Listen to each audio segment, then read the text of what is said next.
একটি অপতথ্য বা তথ্যের বিকৃতি গোটা দেশকে অস্থিতিশীল করে ফেলতে পারে, মানুষে মানুষে তৈরি করতে পারে বিভেদ।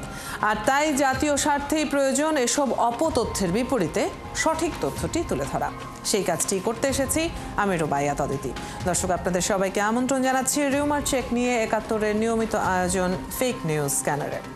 আজ আমাদের সাথে অতিথি হিসেবে যুক্ত হচ্ছেন নিরাপত্তা বিশ্লেষক অবসরপ্রাপ্ত মেজর জেনারেল নাঈম আশফাক চৌধুরী এবং দৈনিক ইনকিলাবের সহকারী সম্পাদক মেহেদী হাসান পলাশ। আপনাদের দুজনকেই স্বাগত জানাচ্ছি ৭১-এ। আপনাদের সাথে আমরা আলাপে যাব, তবে তার আগে দর্শক আমরা একটা প্রতিবেদন দেখে নেই, সার্বিক পরিস্থিতি সম্পর্কে একটা ধারণা যেন পাওয়া যায়। স্বরাষ্ট্র উপদেষ্টা জাহাঙ্গীর আলম চৌধুরী নাকি পদত্যাগ করেছেন, এমন একটি ফটো কার্ড সামাজিক যোগাযোগ মাধ্যমে প্রচার করা হচ্ছে। মুহূর্তেই কমেন্ট সেকশনে নানা উত্তেজনা। শেষমেশ ফ্যাক্ট চেক করে জানা গেল এটা ছিল গুজব। অপরদিকে বাংলাদেশ বিমান বাহিনী নাকি ভারতের যুদ্ধ বিমান ভূপাতিত করেছে, এমন একটি ছবি সামাজিক যোগাযোগ মাধ্যম টিকটকে ছড়িয়ে দেওয়া হয়েছে। পরে ফ্যাক্ট চেক করে জানা গেল সেটাও মিথ্যা তথ্য। সংবেদনশীল এমন ৫টি অপতথ্যের ফ্যাক্ট চেক আমার হাতে। শুরুতেই সেটা দেখে নেই, চলুন। ফেসবুক স্ক্রল করলেই ভেসে ওঠে স্বরাষ্ট্র উপদেষ্টা জাহাঙ্গীর আলম চৌধুরী নাকি পদত্যাগ করেছেন, এমন একটি ফটো কার্ড সামাজিক যোগাযোগ মাধ্যমে প্রচার করা হচ্ছে। তবে ফ্যাক্ট চেক প্রতিষ্ঠান রিউমার স্ক্যানার টিমের অনুসন্ধানে জানা যায়, জাহাঙ্গীর আলম চৌধুরী উপদেষ্টার পদ থেকে সরে দাঁড়িয়েছেন শীর্ষক দাবিটি সঠিক নয়, বরং কোনো তথ্য প্রমাণ ছাড়াই ব্লগ স্পটের বিনামূল্যের ডোমেইন সাইট ব্যবহার করে প্রকাশিত ভুয়া সংবাদ প্রচার করা হয়েছে। বাংলাদেশ বিমান বাহিনী ভারতের যুদ্ধ বিমান ভূপাতিত করার দাবিতে একটি ছবি সামাজিক যোগাযোগ মাধ্যম টিকটকে ছড়িয়ে দেওয়া হয়েছে। রিউমার স্ক্যানার টিমের অনুসন্ধানে জানা যায়, এটি বাংলাদেশ বিমান বাহিনীর ভারতের যুদ্ধ বিমান ভূপাতিত করার দৃশ্য নয়, বরং কৃত্রিম বুদ্ধিমত্তা এআই প্রযুক্তি ব্যবহার করে তৈরি করা একটি ছবি। ভারত পাকিস্তান রাজি থাকলে ছাত্রদল সংকট মোকাবেলায় মধ্যস্থতা করতে চায় শীর্ষক শিরোনামে মূলধারার গণমাধ্যম দৈনিক জনকণ্ঠের লোগো সম্বলিত একটি ফটো কার্ড সামাজিক যোগাযোগ মাধ্যম ফেসবুকে প্রচার করা হচ্ছে। অনুসন্ধানে জানা যায়, এই শিরোনামে দৈনিক জনকণ্ঠ কোনো ফটো কার্ড বা সংবাদ প্রকাশ করেনি, বরং ডিজিটাল প্রযুক্তির সহায়তায় সম্পাদনার মাধ্যমে জনকণ্ঠের ফটো কার্ড নকল করে উক্ত ফটো কার্ডটি তৈরি করে প্রচার করা হচ্ছে। এবার সমন্বয়কদের নাম জড়িয়ে গুজব ছড়ানো হচ্ছে, আবাসিক হোটেলে নাকি অনৈতিক কাজ করতে গিয়ে সমন্বয়ক সহ আটক হয়েছে ৪ জন। এমন একটি শিরোনামে আরটিভির লোগো সম্বলিত একটি ফটো কার্ড সামাজিক যোগাযোগ মাধ্যমে প্রচার করা হয়েছে। ফ্যাক্ট চেক করে জানা যায়, এই শিরোনামে আরটিভি কোনো সংবাদ বা ফটো কার্ড প্রকাশ করেনি, বরং ডিজিটাল প্রযুক্তির কারসাজির মাধ্যমে ফটো কার্ড তৈরি করে এই গুজব ছড়ানো হয়েছে। এবার ভারতের ঘটনাকে বাংলাদেশের বলে গুজব ছড়াচ্ছে। বাংলাদেশে এক নারীকে ঝাড়ু জাতীয় জিনিস দিয়ে পেটানোর দৃশ্যের একটি ভিডিও ইন্টারনেটে প্রকাশ করা হয়েছে। ফ্যাক্ট চেক করে জানা যায়, ভিডিওটি বাংলাদেশের কোনো ঘটনা নয়, বরং এটি ভারতের ঘটনা। দর্শক, আজ ৫টি ফ্যাক্ট চেক করতে গিয়ে দেখা গেল, বাংলাদেশকে ঘিরে রাজনৈতিক ও আন্তর্জাতিক খবরগুলোকে বিকৃত করে মিথ্যা গুজব ছড়ানো হচ্ছে। অন্যদিকে সামাজিক ও ধর্মীয় ইস্যুতেও চলছে অপতথ্যের প্রচার। যথারীতি সবকটি সামাজিক যোগাযোগ মাধ্যমে সেটা ছড়িয়ে দেওয়া হচ্ছে। ব্যবহার হচ্ছে ফেক অ্যাকাউন্ট বা পেজ। রুবাইয়াত অদিতি, ৭১। ছড়িয়ে পড়া কিংবা ইচ্ছাকৃতভাবে ছড়িয়ে দেয়া এসব গুজব, এসবের প্রভাব প্রতিকার নানা বিষয় নিয়েই কথা বলবো। শুরুতেই পরিচয় করিয়ে দিয়েছিলাম, আমাদের সাথে আজকে দুজন অতিথি আছেন, তাদের সাথে আলাপে চলে যেতে চাই। আবারও স্বাগত, এবং প্রথমেই আমি চলে যাচ্ছি নিরাপত্তা বিশ্লেষক অবসরপ্রাপ্ত মেজর জেনারেল নাঈম আশফাক চৌধুরীর কাছে। এই যে আমরা দেখছি বিভিন্ন গুজব ছড়ানোর বিষয়গুলো, এবং সেখান থেকে নানান প্রতিক্রিয়াও দেখা যাচ্ছে, এমনকি মব ক্রিয়েট হচ্ছে, এই ধরনের পরিস্থিতির মুখোমুখিও সাম্প্রতিক সময়ে বাংলাদেশ পড়েছে। কতটুকু ঝুঁকিতে সামাজিক নিরাপত্তার জায়গাটা? জি, অনেক ধন্যবাদ। আসলে বর্তমানে শুধুমাত্র বাংলাদেশ না, পৃথিবীর সব জায়গাতেই সবচেয়ে one of the most powerful মাধ্যম হচ্ছে সোশ্যাল মিডিয়া। এবং একই রকম আমি পড়ছিলাম বিভিন্ন আর্টিকেল ইউএসএ, ইউকে, ইভেন ইউরোপের বিভিন্ন দেশেও তারা একই ধরনের কষ্টের মধ্যে আছে বা বিপদের মধ্যেই আছে। এবং এই যে সোশ্যাল মিডিয়াতে যে অপতথ্য ছড়ানো হচ্ছে ইচ্ছাকৃতভাবে, এই অপতথ্য একদিকে যেমন পাবলিক পারসেপশন তৈরি করছে, রং পারসেপশন তৈরি করছে, এবং পাবলিকের সাধারণ জনগণের তাদের মনে শঙ্কা তৈরি করছে। অ্যাট দ্য সেম টাইম যেটা হচ্ছে সেটা হলো নিউজের প্রতি মানুষের এক ধরনের বিতৃষ্ণাও তৈরি হচ্ছে।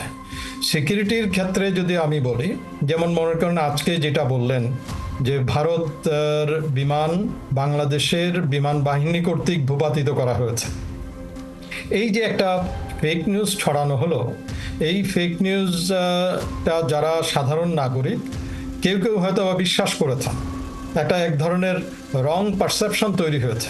কেউ হয়তোবা এই নিউজ দেখে অনেকে অতি উৎসাহী হয়ে হয়তোবা কমেন্টস করে বসবেন, মন্তব্য দিবেন যে আমরা খুব খুশি হয়েছি ভারতের বিমান ভূপাতিত করেছে।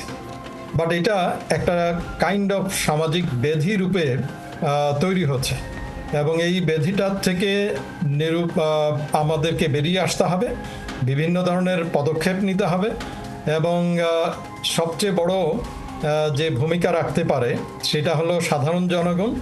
এবং আপনারা আজকে যেমন এই ৭১ টিভি বেশ কিছুদিন ধরেই এই ফেক নিউজের উপরে আপনারা যে অনুষ্ঠান করে যাচ্ছেন, এইগুলো সমাজ সচেতনতা তৈরি করবে সাধারণ জনগণের মধ্যে, এবং সাধারণ জনগণও তখন এগিয়ে আসবে এই সকল ফেক নিউজ, মিস ইনফরমেশন, ডিসইনফরমেশনের বিরুদ্ধে। প্রতিকারের এই জায়গাটিতে আমি নিশ্চয়ই আসব, তবে তার আগে আমাদের সাথে আরো একজন অতিথি যুক্ত আছেন, দৈনিক ইনকিলাবের সহকারী সম্পাদক মেহেদী হাসান পলাশ। কথা বলে নিতে চাই একটু। আমরা দেখতে পাচ্ছি সাম্প্রতিক সময়ে খুব বেশি যেটা দেখা যাচ্ছে সেটা হচ্ছে বিভিন্ন গণমাধ্যমের ফটোকার্ড ব্যবহার করা হচ্ছে। এই লোগোগুলোকে এডিট করে ব্যবহার করে অনেক গুজব ছড়ানো হচ্ছে। এই ধরনের যখন গুজব সামনে আসছে তখন গণমাধ্যম কি ধরনের পদক্ষেপ গ্রহণ করতে পারে, কিংবা এই খবরটি যে আসলে তাদের নয়, এই খবরটি যে ভুয়া, এই বিষয়টি নিশ্চিত হওয়া কিংবা যা যা ছড়াচ্ছে সেগুলো সবসময় তো চোখেও পড়ে না, গণমাধ্যম কি করছে আসলে বা কি করতে পারে? ধন্যবাদ আপনাকে আপনাদের এই অনুষ্ঠানে আমাকে সংযুক্ত করার জন্য। আপনি খুব গুরুত্বপূর্ণ একটা প্রশ্ন করেছেন যে আসলে এই যে বিভিন্ন গণমাধ্যমের লোগো ব্যবহার করে, এটা করা হয় মূলত বিশ্বাসযোগ্যতা বাড়ানোর জন্য। অর্থাৎ গণমাধ্যমের প্রতি মানুষের যে বিশ্বাসযোগ্যতা আছে, সেই বিশ্বাসযোগ্যতাকে ব্যবহার করে এই বিভিন্ন গণমাধ্যমের লোগোগুলোকে ব্যবহার করা হয়। এখন প্রশ্নটা হলো যে এই যে যখন একটি গণমাধ্যমের লোগো ব্যবহার করা হলো, সেই গণমাধ্যম তার কাছে এই লোগোটি কখন তার কাছে এই নিউজটা কখন তার কাছে যাচ্ছে বা তার দৃষ্টিগোচর হচ্ছে যে তাকে ব্যবহার করে এরকম একটা ফেক নিউজ করা হয়েছে। এবং পরবর্তী সময়ে যখন আবার ওই গণমাধ্যমটি হয়তো সোশ্যাল মিডিয়াতে আরেকটা ফটোকার্ড তৈরি করে, যেটা আমাদের দেশের রেওয়াজ হচ্ছে, আরেকটা ফটোকার্ড তৈরি করে বলা হচ্ছে যে এই নিউজটা আমরা করি নাই, সেটা অমুক মাধ্যমে করা হয়নি। এখন এইখানে একটা ব্যাপার দেখেন যে এই যেই ফেক নিউজটা হলো, সেই ফেক নিউজটা যখন যত লোক দেখেছিল, তারপরে যখন আপনি কারেকশনটা আসলো, সেই কারেকশনটা আবার অত লোক দেখলো কিনা বা সবাই দেখলো কিনা, তো বা সেটা ওইভাবে ভাইরাল হলো কিনা। কারণ গুজব যতটা ভাইরাল হয়, আপনার এই কারেকশন কিন্তু অতটা ভাইরাল হয় না। তো সে কারণে কিন্তু ওই গুজবটা সমাজের মধ্যে রয়ে যায়। এবং একই সাথে টাইমিংটাও কিন্তু একটা খুব গুরুত্বপূর্ণ, কারণ কতক্ষণ পরে দেখবে ততক্ষণে কত দ্রুত এই ঘটনা ঘটে। আমি আমার পার্সোনাল এক্সপেরিয়েন্স থেকে বলি, যেমন আমি পার্বত্য চট্টগ্রাম এবং রোহিঙ্গা রাখাইন এই ইস্যু নিয়ে কাজ করি সম্প্রতি, এবং সবসময়ই আমাকে এই বিষয়টা নিয়ে প্রচুর চ্যালেঞ্জের মোকাবেলা করতে হয়, যেহেতু এবং এই গুজবটা বাংলাদেশে সবচেয়ে বেশি হয় পার্বত্য চট্টগ্রামের ক্ষেত্রে, যেহেতু সেখানে একটা ভেস্টেড গ্রুপ আছে, তারা এই বিষয় নিয়ে কাজ করে। তারা মূলত, কারণ বাংলাদেশ তো পার্বত্য চট্টগ্রামে কোনো মানে যুদ্ধ করছে না বা এ ধরনের কোনো ঘটনা ঘটছে না, সেখানে যে কাজটা হচ্ছে সেটা মূলত তথ্যের এক ধরনের অপপ্রচার যুদ্ধ। সেই অপপ্রচার যুদ্ধে কিন্তু কন্টিনিউয়াসলি, যেমন আমি কয়েকটা ছোট্ট সাম্প্রতিক কয়েকটা উদাহরণ দিই। এই যে কয়েকদিন আগে আপনি দেখেছেন যে আমাদের গণমাধ্যমগুলোতে প্রকাশিত হলো যে বান্দরবনের তিনদুতে রেমাক্রিতে আপনার আরাকান আর্মি এসে তাদের লোগো লাগিয়ে তারা জলকেলি উৎসব করেছে। তো আমরা সব মিডিয়াতে এসছে, কিন্তু পরবর্তীকালে দেখা গেল যে না, ওই লোগো সেটা আসলে আরাকান আর্মির লোগো না, সেটা মূলত রাখাইন জাতিগোষ্ঠীর লোগো। যেহেতু ওইখানকার লোকজন জানে না, সে কারণে ওইটা তারা কাউন্টার করতে পারেনি। একইভাবে কিন্তু আপনি যদি আবার খেয়াল করে দেখেন, 3-4 দিন আগে হলো একটা মারমা তরুণীকে আরাকান আর্মি তুলে নিয়ে গেছে, এরকম একটা মানে গুজব ছড়িয়ে পড়লো। আমি সোশ্যাল মিডিয়াতে দেখার পরে আমি আমার করেসপন্ডেন্টকে সেখানে পাঠাই এবং আমরা দেখতে পাই যে আসলে এই ধরনের কোনো ঘটনা ঘটে নাই। গতকাল সম্ভবত আরেকটা নিউজ এসছে, সেটা হলো যে আরাকান আর্মির একটা বিশাল কনভয় বাংলাদেশের দিকে, সীমান্তের দিকে অবস্থান নিয়েছে, এবং সেই যে কনভয়টা পরে দেখা গেল যে না, এটা আসলে আরাকান আর্মির কোনো কনভয় না। এখন সমস্যাটা হয়েছে, যেহেতু ওদের চেহারা, ওদের মানে অবয়বটা একই রকম দেখতে, এবং আমরা ওদের সম্পর্কে এখানে গুজবটা তৈরি করতে আর একটু সহজও হয় এসব কারণে। আমরা আসছি এবং নিরাপত্তা বিশ্লেষক অবসরপ্রাপ্ত মেজর জেনারেল নাঈম আশফাক চৌধুরীর সাথে এই আলোচনায় যাব আবারও। আন্তর্জাতিক বিভিন্ন প্রসঙ্গ যেটা নিয়ে আপনি কথা শুরুও করেছিলেন এবং সেখানে প্রতিকারের জায়গাটিও আসছিল, যে এখন একে তো রাজনৈতিকভাবে একটা পরিবর্তিত পরিস্থিতিতে আমরা রয়েছি, সেই সময়টাতে যদি আন্তর্জাতিক বিভিন্ন ইস্যু নিয়ে এই ধরনের গুজব ছড়ায়, তাহলে কূটনৈতিক সম্পর্কের জায়গাটাতে আমরা কি একটা কিছুটা ঝুঁকির মধ্যে পড়ে যাই কিনা? কিছুটা হয়তো বা পড়বে, বাট বেশি পড়বে হলো পারসেপশন তৈরিতে। অর্থাৎ আন্তর্জাতিকভাবে যারা এই নিউজগুলো শুনছেন, মনে করেন বাংলাদেশ এবং ভারত সম্পর্কে যে কথাগুলো হচ্ছে, সেই কথাগুলো বা মিস ইনফরমেশন, ডিসইনফরমেশন অথবা গুজব যেগুলো ছড়ানো হচ্ছে, সেটা যখন ভারতের জনগণ শুনবে বা দেখবে, বা বাংলাদেশের জনগণ যখন দেখবে বা শুনবে, সেটাতে এক ধরনের পারসেপশন তৈরি হবে ওই সাধারণ জনগণের উপরে। ফলে দুই দেশের মধ্যে যে পিপল টু পিপল যে রিলেশনশিপ অথবা যে পারসেপশন যেটা তৈরি হওয়ার কথা, এটার উপরে একটা এফেক্ট করবে। ডিপ্লোম্যাটিক্যালি সাধারণত এইরকম ফেক নিউজে খুব একটা এফেক্ট পড়ে না, কারণ বিকজ এইগুলো তারা চেক করেই নিশ্চিত হয়েই একটা দেশ আরেকটা দেশের সাথে কূটনৈতিকভাবে যোগাযোগ স্থাপন করে। সো কূটনৈতিকভাবে না করলেও যেটা দুই দেশের ভেতরে যে সম্পর্ক, যেটাকে আমরা সকল সময় গুরুত্ব দিয়ে থাকি, যে পিপল টু পিপল রিলেশনশিপটা কীরকম হবে, এবং সেই রিলেশনশিপটা তৈরি হয় অ্যাকচুয়ালি কিন্তু পারসেপশনের উপরে। সাধারণ সেই জায়গাটাতে একটা প্রভাব তো পড়ছে, আপনি যেটি বলছিলেন। একদম শেষ দিকে আমরা চলে এসেছি। দৈনিক ইনকিলাবের সহকারী সম্পাদক মেহেদী হাসান পলাশ, আপনি আপনার অভিজ্ঞতা থেকেও কি ধরনের গুজব কিভাবে ছড়ায় এটা নিয়ে আপনি বলছিলেন। আমরা অনেক সময় দেখছি যে ব্লু টিক আছে এমন কোনো আইডি থেকে শেয়ার করা হচ্ছে, এই ধরনের ঘটনাগুলো ঘটছে। একটা মহল হয়তো ষড়যন্ত্রমূলকভাবে পরিকল্পিতভাবে গুজবটা ছড়াচ্ছে, আবার একই সাথে বিশ্বাস করে সাধারণ মানুষও তো ছড়াচ্ছে, এরকম ঘটনাগুলোও ঘটছে। এইসব ক্ষেত্রে কি করণীয় বলে মনে করেন, ছোট করে জানবো আপনার কাছ থেকে। এখানে একটা বড় সমস্যাটা হয়েছে যে এআই, এই যে টেকনোলজিগুলো এখন এআই দিয়ে এত সুন্দর করে মানে সত্যের মতো করে মানে ছবি বা ভিডিও বানিয়ে দেয়া হচ্ছে। আপনার মনে থাকবে যে জুলাই আন্দোলনে একজন গর্ভবতী পুলিশ নারীর একটা ছবি এসেছিল, এবং সিলেটে এই যে বাটার দোকান বা কেএফসি লুটপাটের যে মানে ছবিগুলো একেবারে এত নিখুঁতভাবে করা হয়েছিল, যেগুলো সাধারণ মানুষের পক্ষে কিন্তু ওই মুহূর্তে মানুষ বিশ্বাস করে নিয়েছিল। পরবর্তীকালে কিন্তু জানা গিয়েছে যে এটা আসলে মানে ভুল ছবি।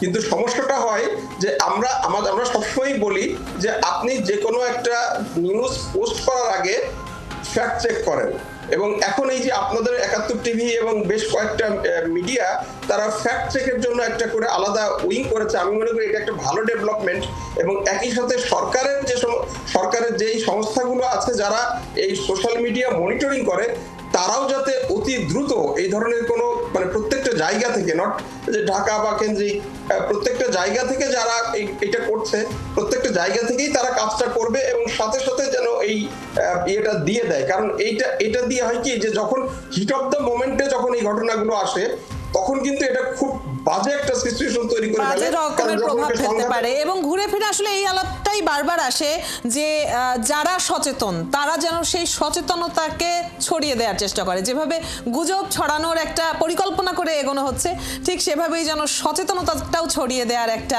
পরিকল্পনা করে এগোনো যায়। আপনাদের দুজনকেই ধন্যবাদ। সময় থাকলে হয়তো আমরা এই আলোচনা দীর্ঘায়িত করতাম। ধন্যবাদ আমাদেরকে সময় দেওয়ার জন্য। দর্শক, আমরা কথা বলছিলাম নিরাপত্তা বিশ্লেষক অবসরপ্রাপ্ত মেজর জেনারেল নাঈম আশফাক চৌধুরী এবং দৈনিক ইনকিলাবের সহকারী সম্পাদক মেহেদী হাসান পলাশের সাথে। আপনারা আছেন ফ্যাক্ট চেক নিয়ে 71-এর নিয়মিত আয়োজন ফেক নিউজ স্ক্যানারে। রবি থেকে বৃহস্পতি সপ্তাহে 5 দিন আমরা রিউমার দূর করতে হাজির হব ঠিক একই সময়ে।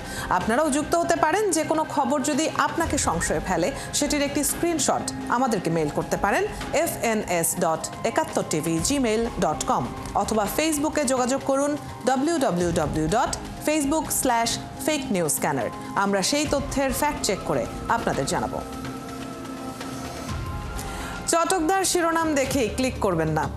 বিশ্বাস এবং প্রতিক্রিয়া জানানোর আগে ফ্যাক্ট চেক করুন। থাকুন 71-এর সাথে।